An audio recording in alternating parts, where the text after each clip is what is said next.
And now I'd like to introduce Geoff Cumming, who will deliver our Convocation address. And I always like to do this in a caller's voice. Dr. Geoff Cumming is an international philanthropist and University of Calgary alumnus who has led an exemplary career spanning finance, international investment, and executive leadership. After earning his economics degree at the University of Calgary, he furthered his education at the London School of Economics and the University of British Columbia. His professional journey has been marked by management or director roles at the Royal Bank of Canada, Gardner Group Capital, and over 30 international companies. In recent years, Mr. Cumming has been actively involved in philanthropy, and his notable contributions include the establishment of the Ryman Prize and other meaningful support for water and sanitation work in developing countries. In 2014, Mr. Cumming made a remarkable contribution to UCalgary by donating $100 million.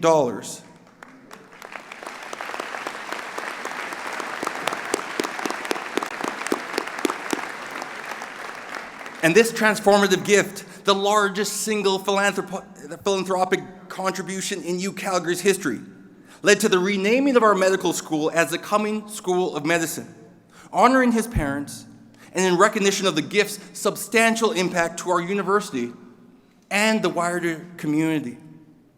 Subsequently, Mr. Cumming made one of the largest single philanthropic gifts in Australian history by donating 250 million Australian dollars to create the Cumming Global Centre for Pandemic Therapeutics in Melbourne to provide greater resiliency for humanity in the face of likely further pandemics in this century.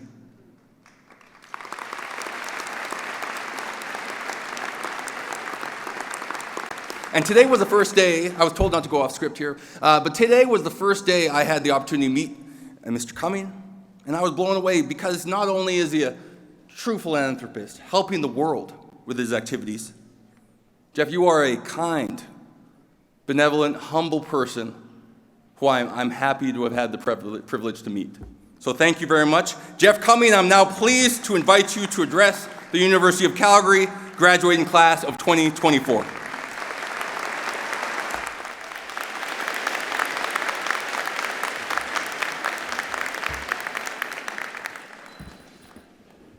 Thank you very much, Chancellor, President, Dean, Provost, senior members of the university and faculty, students, families of graduates, distinguished guests, for the privilege of being on this stage again.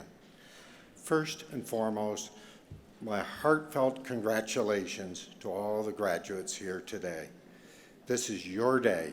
You have excelled. You deserve the degree that's been conferred upon you today.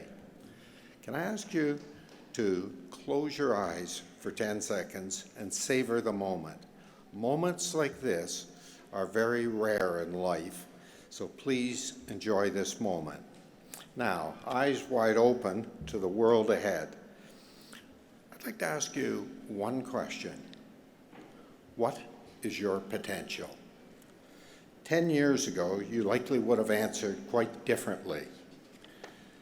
But today, your potential has changed. Now, to ask a tougher question, what proportion of your potential will you realize over the next 50 years from today? That is, by 2074. Seems like a long way away. That is an important and meaningful question about your life. Well, 50 years ago this week, I walked across this stage to get my first degree, an honors degree in economics. I seemed like a slightly skinnier young man, confident but slightly uncertain about what I was going to do or what I might achieve. I had aspirations and I wanted to achieve, but I was not certain what it was going to be about. Was it climbing mountains, finding the right date, working where, working with whom? Prior to that, I had had the great good fortune of having terrific parents and family. And after graduating, as the Chancellor mentioned, I went on to a life overseas in this province and elsewhere.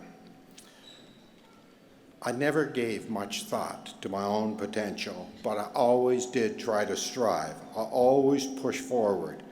Fortunately, I had some success in life, a wonderful career, then a marvelous family came to me later in life, and now I enjoy terrific enjoyment through philanthropy. The old adage that you were told when a child that it's better to give than receive did not seem fully true to me when I was age 7, but to give rather than receive most definitely feels fully true today. My guess is most of you do not have a good idea of your true long-term potential, but please remember, you may achieve far more in the future than you ever envisaged today. It is good to reflect upon your potential. It's even better to strive and to achieve. Achieve in your personal and family life, achieve in your profession, achieve in society. Think about this as a two-way street. You have responsibilities, you have rights and ability on the one hand, and you have responsibility and potential to do great work on the other hand. Live a good life. Live an examined life, as Plato said 2,000 years ago. And like that beacon of my generation, President Jack Kennedy said in his famous clarion call, ask not what you can do for yourself, ask what you can do for your society. What you might do, maybe it's today, maybe it's sometimes over the next 50 years. In my case, in the first 40 years, I traveled extensively, worked hard, enjoyed life. But it's over the last decade that my life has been transformed. I found true love and a family, and I began to give back significantly. 10 years ago, I made a major donation designed to lift substantially the School of Medicine here at the University of Calgary. Why was that donation made? There are 4 primary reasons. Number 1, I wanted to honor my parents who had given me so much in life, lots of love, some brains. My mother always used to say, 55% of all brains reside in females.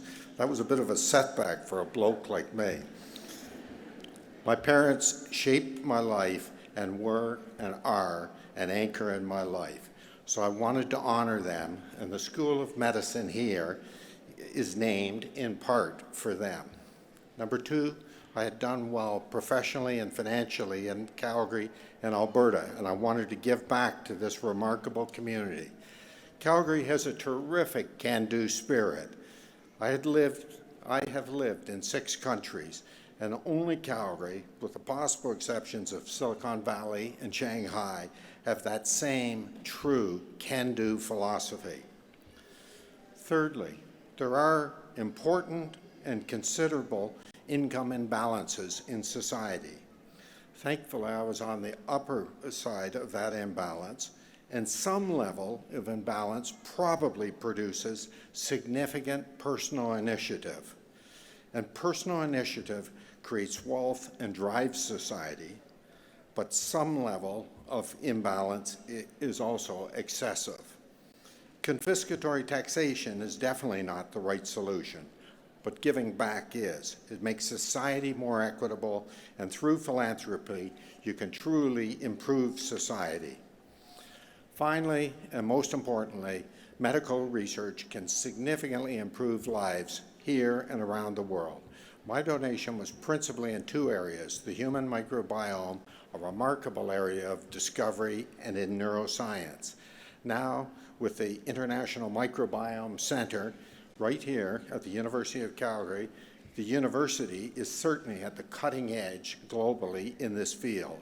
And neuroscience, the last and most complex frontier in medicine, is a broad area, but also one of a pivotal importance given the increasing numbers of neurological abnormalities such as Parkinson's, Alzheimer's, and many others.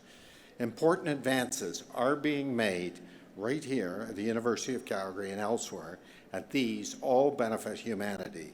We should applaud those researchers and the faculties and institutes that make these.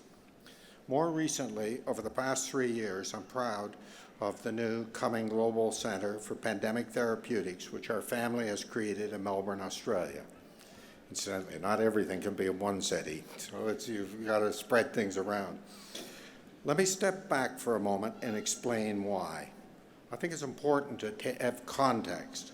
Over the past 110 years, there have been 6 monumental and destructive events of the world: World War I and the Spanish flu, which each killed over 3% of humanity in a 7-year period. Brutal. Then the Depression and World War II, which tore the world apart in the 1930s and 40s. And finally, the global financial crisis and COVID pandemic over the past 15 years.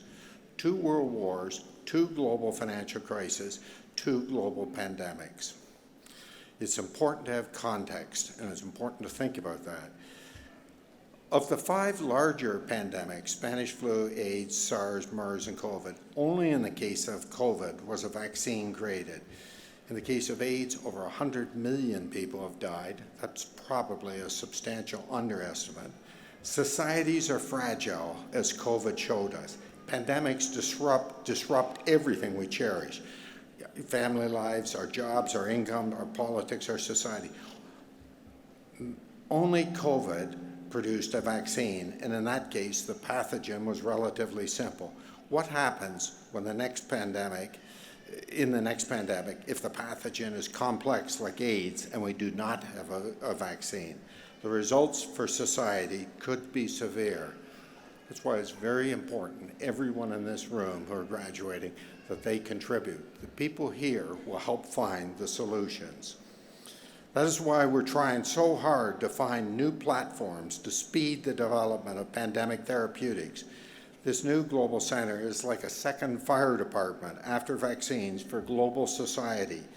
It could help to find a therapeutic that could save 50, 100, 200 million lives.